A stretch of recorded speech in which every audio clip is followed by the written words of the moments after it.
Hi everyone. So I'm covering the green and peacock green day on the peacock green color day with the same sari. So this is also the day where I'm going to talk about some of the succulents I have, as well as one of the ideas of being able to combine succulents into assorted pots in order to save space. Before that, given that it's a green day, let's start off with this. This is a greenovia.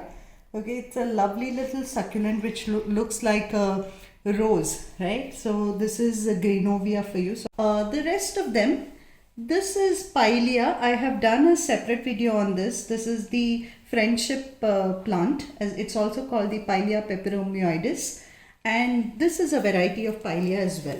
So this is called the creeping Charlie.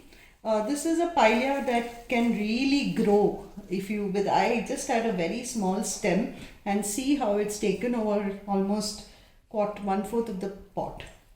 Okay, the reason why I'm showing this is these are two assorted pots of succulents. So this is a good idea if you are the type of person who wants to get a lot of plants, especially succulents, but don't have enough space or don't have enough pots to put them in.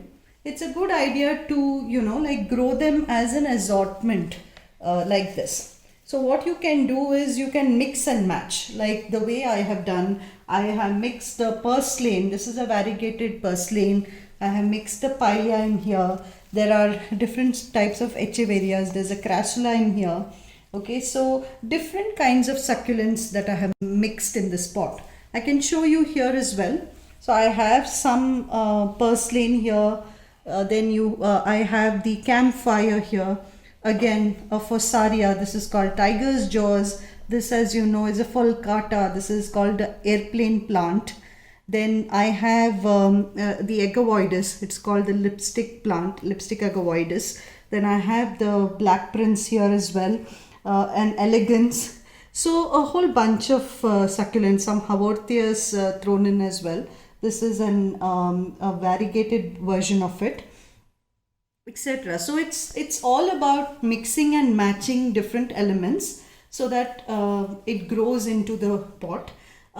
This can last you about 6 months to 1 year, and then you will have to repot. If you see mine, it is overgrowing the pot, and I have been cutting especially the portulaca or the purslane pretty often because it keeps growing wild. Same with the pilea, right? So you need to keep cutting these succulents just to make enough space so that enough plants get enough space to grow.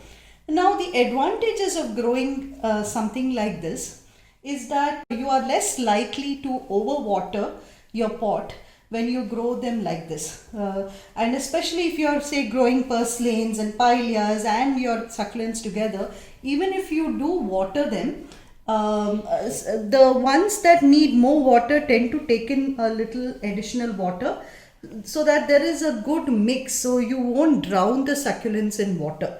So that's a good advantage, right? The other thing that I also do is sometimes, like this one is more of my, like I call it my ICU pot, right? Whenever any of my succulents don't do well, that's where I put this into, and this pot is in the sunniest part of my balcony. It is literally growing in, if you see the soil in this, it is very more of gravel and stones. So it's and I water it very, very rarely. Okay, so this is incidentally an Echeveria raindrops. This is the crassula. This is a kind of a crassula. It's called moonshine, I think. Yeah, crassula moonshine. This is crassula Morgan's beauty. This is a semper vivum. And then I think I also have the Buddha's temple, crassula Buddha's temple here, tiny thing that is peeping in the middle. It's here as well. So if you see, it looks like a nice little stupa or a temple. That's why it's called crassula Buddha's temple. So you can grow these various succulents. Now, a couple of things to remember is, one, I mean, as usual, as with succulents, don't overwater. But at least if you mix and match, say put crassulas with the eches, with the pileas, etc., it is less likely for it to rot. For succulents, use more of a broader, wider pot than a deeper pot. because their roots are not very, very long, but they like to spread horizontally. That's why use a more broader pot when it comes to succulents. Use soil mix that is extremely coarse, so that even if you water this, I mean, I water this once a week because there are so many plants in it. Even if you water it once a week, the water will just flow down, and it will not cause any root rot, or for that matter leaf rot, etc. So that's the easy way to maintain, and this is one way I have been doing, especially when you want to collect a lot of plants but don't have the space to do so. In this one, I think 2 pots, I have, I don't know, maybe 50 odd varieties in here.